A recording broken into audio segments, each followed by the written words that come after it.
the I Shot Your remix, right? A lot of people feel like that was a shot at Tupac getting shot at Quad Studios. Well, that's a great question because Keith Murray, as you noticed, was the first person on the record, right? I was the first person who wrote my verse. Everybody heard my verse and then came after Keith Murray.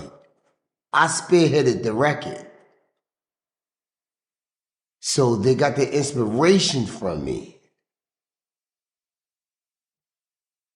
And then the record came about because I was in the studio already with track masters and LL Cool J doing some stuff for LL Cool J. Then I spearheaded the record.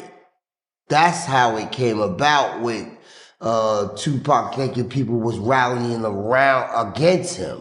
You know what I'm saying? That's how that beef came about, the discrepancy.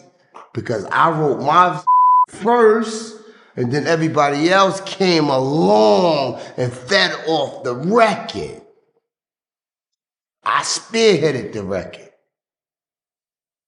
And then the Who Shot Ya was Puffy called me to the studio for Mary J. Blige to do a song, a verse for Mary J. Blige. So I did a verse for Mary J. Blige and I did the record with Biggie. So Puffy took me off of Who Shot Ya and gave it to Biggie. That was Keith Murray spearheading that record. And then Jada, My Heart and Love and them, they rapped over the record for the verses and got bigger. So Keith Murray was the first one on that record who made that record spark and gave the energy and the lyricism for that record to be what that beat is and what that record is. You feel me? I'm glad you brought that up. The world don't know that. Keith Omar Murray Jr. was the one who created the spark for all of that energy. Speaking of I Shot Ya, right, and Tupac feeling like I Shot Ya was a diss, how you feel about him coming out with Hit 'Em Up? Hit 'em up was my reaction.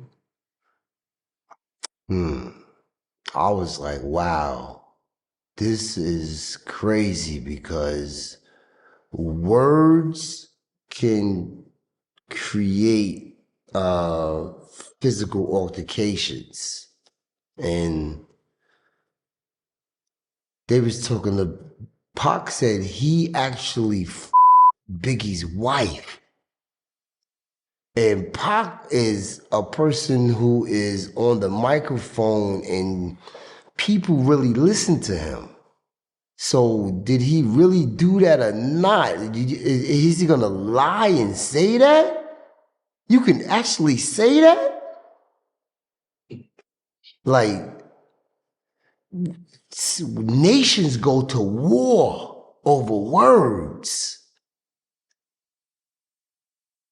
And to put the lady in the middle of that like that, and I know Faith. I don't know their relationship. I've never been around Faith and Tupac and Biggie, but I've been around Biggie and Faith.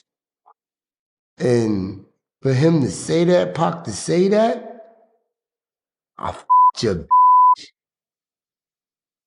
Like, damn. Those are war words and bloodshed. It's f***ed up. Up.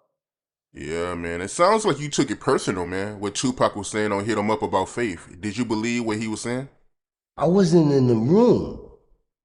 So, and I don't know Tupac like that. I didn't never hung out with Tupac like to be like, you know, well, I seen Tupac and Faith together. You know what I'm saying? So I can't say if I believed it or not. I can't say that. But Pac said it. But Pac said it though. You can't say something out of your mouth that's not true. You cannot do that. Even even to this day, even in hip hop, people say a lot of things in hip hop out of their mouth on the microphone that is not true. That's sacred. Truth is sacred. You can't say that. Everything is becoming tainted now. You can't say that. You can't do that. You gotta be actual and factual.